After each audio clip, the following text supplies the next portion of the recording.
नमस्कार मित्रांनो, आजच्या नवीन व्हिडिओमध्ये आपल्या सर्वांचं स्वागत आहे। आज आपण या व्हिडिओमध्ये पाहणार आहोत लोकसभा निवडणूक 2014।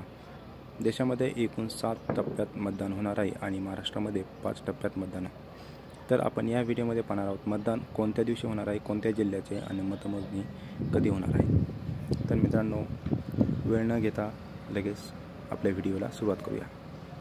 पहिल्या टप्प्यातील मतदारसंघ कोणते आहेत ते बघूया। गडचिरोली, भंडारा, गोंदिया, नागपूर, चंद्रपूर, रामटेक आणि मतदान होणार आहे 19 एप्रिल 2024ला।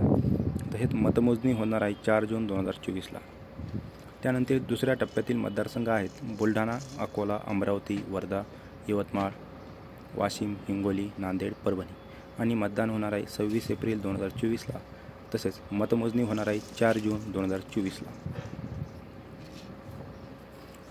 त्यानंतर तिसऱ्या टप्प्यातील मतदारसंघ आहेत रायगड, बारामती, उस्मानाबाद, लातूर, सोलापूर, लातूर, माढा, सातारा, सांगली, रत्नागिरी, सिंधुदुर्ग, कोल्हापूर, हातकंगले आणि यांचं मतदान होणार आहे 7 मे 2024। मतमोजणी होणार आहे 4 जून 2024।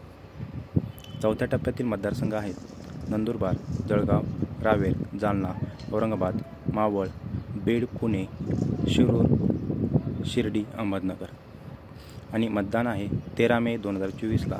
मतमोजणी होणार 4 जून 2024ला। त्यानंतर पाचव्या टप्प्यातील मतदारसंघ आहेत धुळे, दिंडोरी, नाशिक, पालघर, भिवंडी, कल्याण, ठाणे आणि मुंबईतील 6 मतदारसंघ। तर यांचे मतदान होणार आहे 20 मे 2024ला आणि मतमोजणी 4 जून 2024ला।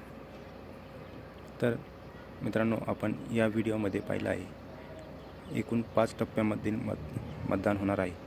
तर सर्व मतदारसंघ आपण पाहिले आहेत। तर तुम्ही या व्हिडिओमध्ये पाहू शकता तुमच्या जिल्ह्यातील मतदान कोणत्या टप्प्यात किती तारखेला होणार आहे। धन्यवाद। Important update.